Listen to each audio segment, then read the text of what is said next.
آج سے 139 سال قبل ممتاز فلسفی، ماہر معاشیات، انقلابی سوشلسٹ اور سیاسی تھیورسٹ ڈاکٹر کارل مارکس، انہوں نے یہ بات کہی تھی اور کہا تھا کہ یہ بات میں دعوے کے ساتھ کہتا ہوں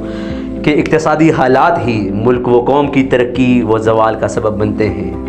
چاہے وہ اسٹیٹ بینک کے اختیارات IMF کے پاس رکھوانے ہوں یا منی بجٹ لانا ہو۔ حکومت اقتصادی طور پر مکمل ناکام رہی ہے، جبکہ اپوزیشن مزاحمت ایوانوں کے اندر مزاحمت دکھانے پر بھی مکمل ناکام رہی ہے، کیونکہ یہ بات ہم اکثر اوقات سنتے آتے ہیں کہ struggle and resistance always bring success, مگر ملک کی مہنگائی کی شرح 8.5% ہو چکی ہے اور اپوزیشن کی طرف سے کسی قسم کی کوئی مزاحمت ایوان کے اندر نہیں دکھائی دے رہی۔ السلام علیکم، میں ہوں آپ کا ہوسٹ عمار احمد عباسی۔ ناظرین، اسلام آباد ان دنوں توجہ کا مرکز بنا ہوا ہے، نہ صرف پاکستان کے لیے بلکہ باہر کی دنیا والوں کے لیے بھی، کیونکہ پاکستان میں OIC کی کانفرنس ہونے جا رہی ہے جس میں 46 اسلامی ممالک کے آفیشلز شرکت کریں گے، جو کہ 23 مارچ سے شروع ہوگی اور 23 مارچ کی پریڈ میں بھی ان کی شرکت ہوگی۔ اور اس کے ساتھ ساتھ اپوزیشن نے وزیر اعظم عمران خان کے خلاف نو کانفیڈنس موشن بھی سبمٹ کرا دی ہے، اور جس پر 96 ممبرز نے سائن کیے ہیں، اور اسپیکر آئین کے تحت پابند ہیں کہ وہ 14 دن کے اندر اجلاس بلائیں اور نو کانفیڈنس کے لیے ووٹنگ کرائیں، مگر حکومت نے 27 مارچ کو ڈی چوک میں جلسے کا اعلان کر رکھا ہے اور ووٹنگ 28 مارچ کو ہوگی، یعنی سوار والے دن ووٹنگ ہوگی، جبکہ اپوزیشن نے 23 مارچ کو اسلام آباد کی طرف مارچ کا اعلان کر رکھا ہے۔ یاد رہے کہ اس دن اسلام آباد کی شکر بڑی یہاں پریڈ گراؤنڈ میں فوجی پریڈ بھی ہوتی ہے، اور اس کے ساتھ ساتھ OIC کی تیاریاں بھی عروج پر ہیں، تو اپوزیشن کا اسلام آباد کی طرف مارچ کرنا یقیناً ملک میں سیاسی طور پر درجہ حرارت بہت ہی عروج پر ہوگا۔ کیا عمران خان کے خلاف عدم اعتماد کامیاب ہو پائے گی؟ اس کا جائزہ لیتے ہیں، مگر اس سے پہلے عاطف توقیر کا، جو ایک سینئر صحافی ہیں اور حکومت کے ناقد سمجھے جاتے ہیں، ان کا ٹویٹ آپ کو سامنے رکھتے ہیں، جو کہتے ہیں کہ عمران خان کو 5 سال پورے کرنے چاہیے اور ہمیں یہ روایت ڈالنا ہوگی تاکہ جمہوریت مضبوط ہو، کیونکہ اگر آپ دیکھیں تو عمران خان کو اگر آپ ہٹانا چاہتے ہیں تو جمہوری طریقے سے عدم اعتماد ایک طریقہ ہے جس سے آپ ان کو ہٹائیں، مگر جس طریقے سے PDM کے سربراہ مولانا فضل الرحمان بھی کہہ چکے ہیں کہ ہم عمران خان کو اگر عدم اعتماد ناکام ہوتی ہے تو پھر ہم دھرنے دیں گے، اور یعنی کہ ہم اس دھرنے، چاہے وہ عمران خان کا 126 دن کا دھرنا ہو یا PDM کا مولانا فضل الرحمان کا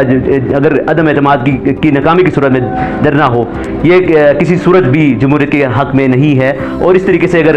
وزیر اعظم گھر چلے جائیں تو یہ جمہوریت کے لیے بھی خطرہ ہے اور ملک و آئین کے لیے بھی خطرہ ہے۔ ناظرین، اگر ہم بات کریں اپوزیشن کی ایوان میں کارکردگی کی، تو یاد رہے کہ حکومت نے IMF کا بل اور منی بجٹ کا بل آسانی سے پاس کرا لیا تھا اور اپوزیشن ایوان میں مکمل طور پر ناکام رہی تھی، اور اگر ووٹ آف کانفیڈنس کی بات کی جائے تو حکومت نے بھی تیاری کر رکھی ہے اور اپوزیشن نے بھی، اور آئین کی آرٹیکل 63A کی شق B کے تحت حکومت نے اپنے منحرف ارکان اسمبلی کو سیشن جوائن کرنے سے منع کر دیا ہے، جبکہ پیپلز پارٹی نے بھی اپنے اراکین کو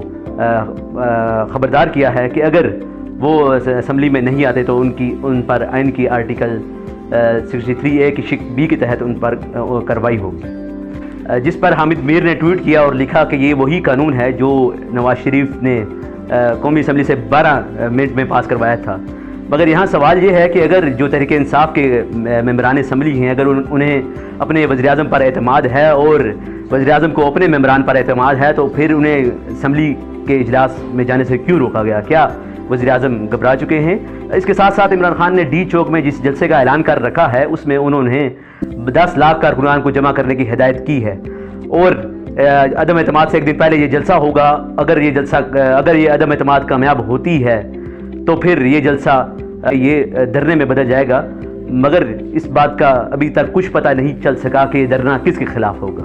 اور عدم اعتماد کامیاب ہو جاتی ہے تو یہ جو ترجمانوں کی فوج ہے جس میں شہباز گل سمیت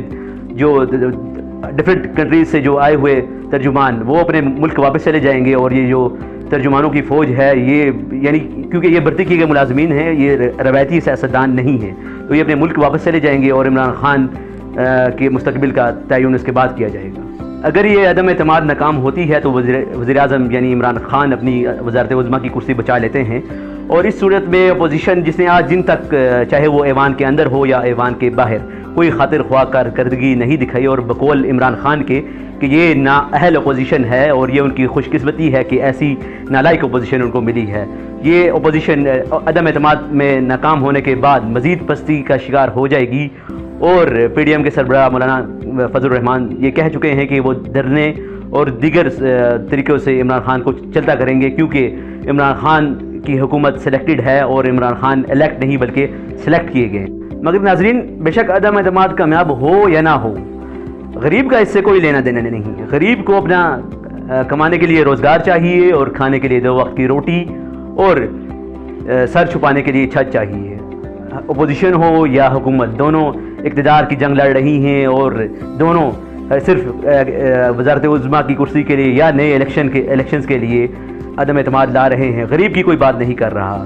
تو کیا ایسی صورتحال میں غریب کو مر جانا چاہیے؟ یہ سوال آپ کے پر چھوڑتے ہیں۔ ناظرین، اگر آپ سمجھتے ہیں کہ عدم اعتماد کامیاب ہوگی تو ہمیں کمنٹ باکس میں ضرور بتائیں، اگر ناکام ہوتی ہے تو اپوزیشن کا کیا مستقبل ہوگا، اس بارے میں بھی ہمیں ضرور بتائیں۔ اپنے ہوسٹ عمار احمد عباسی کو دیجیے اجازت، اللہ نگہبان۔